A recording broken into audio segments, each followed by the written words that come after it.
Partivamo già deficitari perché mancavano 3 elementi importanti, Camarà, Rosella, anche lo stesso Urania, quindi eravamo un po' deficitari già come organico. Poi l'espulsione normale ha complicato un po' tutto. Giocare in 10 per 70 minuti contro una squadra passa anche in vantaggio, non è semplice. Però c'è da dire che abbiamo lottato fino alla fine,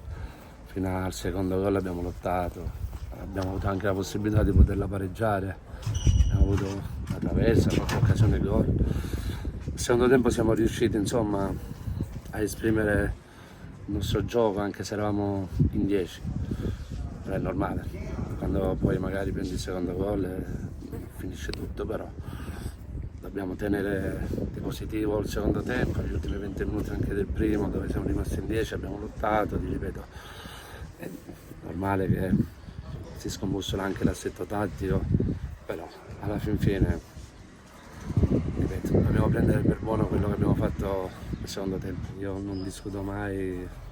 le decisioni dell'arbitro, se ha fischiato il rigore vuol dire che c'era, magari l'espulsione non lo so, però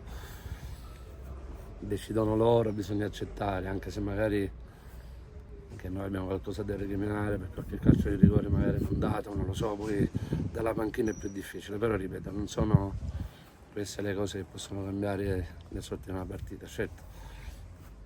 prendere gol 1-0 e rimanere in 11 è tutta un'altra cosa, in 10 è normale che va in sofferenza, però nel secondo tempo non abbiamo subito la piana per niente, abbiamo giocato, diciamo, abbiamo pressato, abbiamo cercato di creare le nostre occasioni gol, poi 90esimo magari prendi gol su ripartenza, ci sta, pazienza. Ma non lo so sinceramente, qualche cosa c'è bisogno, soprattutto nella fase difensiva, proprio nei ruoli, perché anche oggi ho dovuto inventare la difesa, quindi qualcosa sicuramente si arriverà, vediamo di sistemarci al più presto possibile. Siamo alla seconda giornata, non abbiamo fatto punti, alla fin fine siamo ancora in tempo, insomma. È normale che bisogna lavorare sulla testa adesso dei ragazzi dopo 2 sconfitte in campionato, quindi sono giovani, una squadra molto giovane, sin dall'inizio io ho schierato 4 juniores, quindi questa la dice lunga, però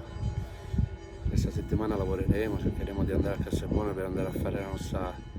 partita, cercare di fare risultato, visto che ancora non ci siamo riusciti, però bisogna lavorare in settimana ed aggiustare qualcosa che ancora non va.